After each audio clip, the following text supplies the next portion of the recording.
ஜெயலலிதா அவர்கள் ஒரு தீவிரமான இந்துத்துவவாதி.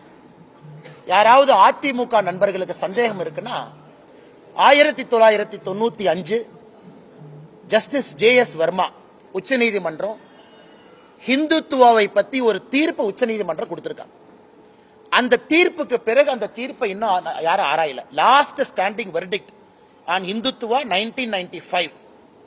ராம்ஜெத் மலானி போன்ற மனிதர்கள் ஒரு பக்கம் ஆஜராகிறாங்க. சிவசேனா என்ன கேஸ்னா, ஹிந்துத்துவானா என்ன?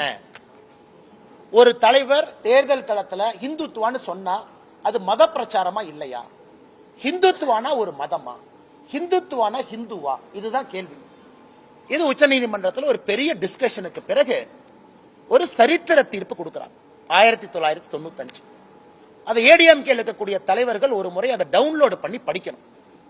ஹிந்துத்துவா என்பது மதம் சார்ந்தது கிடையாது. It's a way of life. அது வாழ்வியல் முறை. இந்த மண்ணினுடைய கலாச்சாரம், இந்த மண்ணில 12,000 ஆண்டுகளாக 20,000 ஆண்டுகளாக நாம் எப்படி வாழ்ந்திருக்கின்றோமோ அதை பிரதிபலிக்கக்கூடிய உணர்வு ஹிந்துத்துவா. ஹிந்துத்துவாவை பொறுத்த வரைக்கும் பல இடத்துல நான் சொல்றேன், அனைவரையும் அரவணைப்பதுதான் ஹிந்துத்துவா. இத டீஸ்டா சீட்டில் வாட் அந்த என்ஜிஓ, ஃபேமஸ் என்ஜிஓ அம்மா இதை ரிவ்யூக்கு போறாங்க 2013.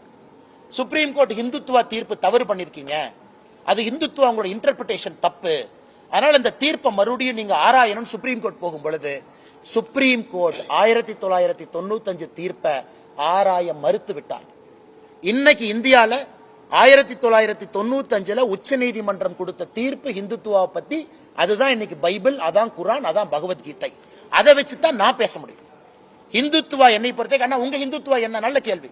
ஏன் ஹிந்துத்துவா எல்லாரையும் அரவணைப்பது? இன்னைக்கு நான் ஜெயலலிதா அம்மாவை பத்தி சொல்ற கேளுங்க. 1984 செல்வி ஜெயலலிதா அவர்கள் ராஜ்யசபா எம்பியா டெல்லியில் இருக்கிறாங்க. அப்ப பாராளுமன்றத்தில் ஜெயலலிதா அம்மா பேசுறாங்க. ஜூலை 26, 1984. நான் பிறந்த மாதம் ஒரு மாசம் கழிச்சு. அப்ப நான் ஒரு மாசம் குழந்தை. இப்ப ஜெயலலிதா அம்மா பேசுறத நான் அப்படியே படிக்கிறேன் ஆங்கிலத்தில். Finally I now pose 2 questions to the Honorable Minister for Home Affairs.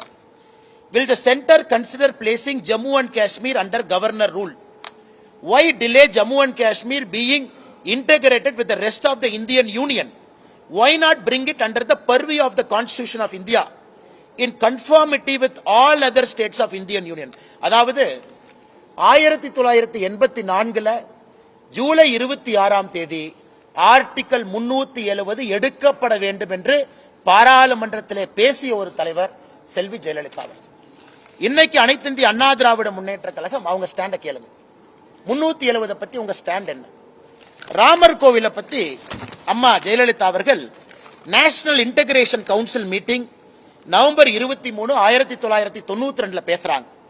என்ன சொல்றாங்கன்னா, கரசேவை என்பது தவறான வார்த்தை கிடையாது, அது சரிங்கிறாங்க. கரசேவையை டிஃபெண்ட் பண்ணி நேஷனல் இன்டகிரேஷன் கவுன்சில் மீட்டிங்ல சொல்றாங்க. குறிப்பாக இந்த கரசேவைக்காக பாரதிய ஜனதா கட்சியினுடைய ஆட்சி மத்திய பிரதேசம், ஹிமாச்சல பிரதேசம், ராஜஸ்தான் இந்த பாப்ரி மஸ்ஜித்துக்காக பாரதிய ஜனதா கட்சி ஆட்சியை டிஸ்மிஸ் பண்றத நான் கடுமையாக எதிர்க்கின்றேன் அப்படின்னு ஜெயலலிதா அவங்க நேஷனல் இன்டகிரேஷன் கவுன்சில்ல பேசியிருக்காங்க. 1993 செல்வி ஜெயலலிதா அவர்கள் அம்மா அவர்கள் ஏடிஎம்கே தொண்டர்கள்ட்ட 20 லட்சம் கையெழுத்து இயக்கம் நடத்துறாங்க. ராமர் கோவில் கட்ட வேண்டும் என்பதற்காக அதிமுகவினுடைய தொண்டர்கள் கையெழுத்து இயக்கம் நடத்த வேண்டுங்கிறாங்க. அதனுடைய நிறைவு விழா சென்னையில் நேஷனல் அவேக்கனிங் மீட்டிங்க்கு எல்கே அத்வானி பங்கேற்கிறாங்க.